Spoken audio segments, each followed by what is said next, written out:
Hi hello. গরমকাল মানেই কিন্তু রোজ হবেই টক ডাল। আর এই টক ডাল ছাড়া কেউ ভাত খেতেই চায় না। তবে সব সময় তো অত কিছু রান্না করতে ভালো লাগে না। আজকে যেমন বাবা এনেছিল রুই মাছ, এখন রুই মাছের ঝোল, টক ডাল সব কিছু না করে যদি একসাথে একটা পদ রান্না করে সব খাবারের স্বাদ পাওয়া যায় তাহলে কেমন হয় বলুন তো। তাই আজকে মা রান্না করবে আম দিয়ে রুই মাছ, যা গরমের পক্ষে একদমই উপযোগী। আর এইভাবে যদি মাছ রান্না করে নেওয়া যায় তাহলে কিন্তু এক থালা ভাত অনায়াসেই আপনারা খেয়ে নিতে পারবেন।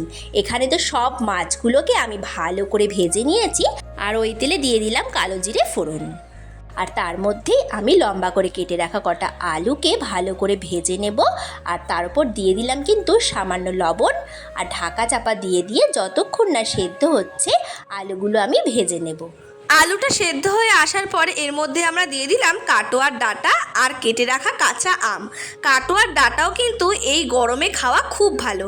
এবার এগুলোকে দেওয়ার পর আলুর সাথে এগুলোকে বেশ কিছুক্ষণ আমরা ভেজে নিচ্ছি। এবার কিন্তু আমি এতে দিয়ে দেব আদা আর লাল লাল কটা কাঁচা লঙ্কা বাটা। আদা কাঁচা লঙ্কাটা ভালো করে একটু কষিয়ে নেব। আর তারপর এর মধ্যে দিয়ে দেব আমি 1 চামচ জিরে গুঁড়ো, আর 1 চামচ ধনে গুঁড়ো, আর 1 চামচ হলুদ গুঁড়ো। তারপর কিন্তু সব উপকরণ আমি ভালো করে মিশিয়ে নেব। এই গরমে কিন্তু অনেক তেল ঝাল মশলা দিয়ে মাছ রান্না করলে একদমই খেতে ভালো লাগে না।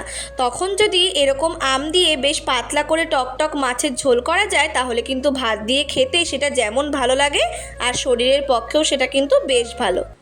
এবার অল্প অল্প জল দিয়ে কিন্তু মশলাটাকে ভালো করে আমি কষিয়ে নেব।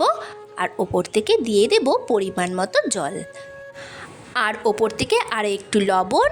আর যেহেতু আমরা এখানে আম দিয়েছি তাই 2-4 দানা চিনি দিয়ে আমি মাছগুলো কিন্তু এতে দিয়ে দেব, আর ভালো করে মিশিয়ে ঢাকা চাপা দিয়ে দেব।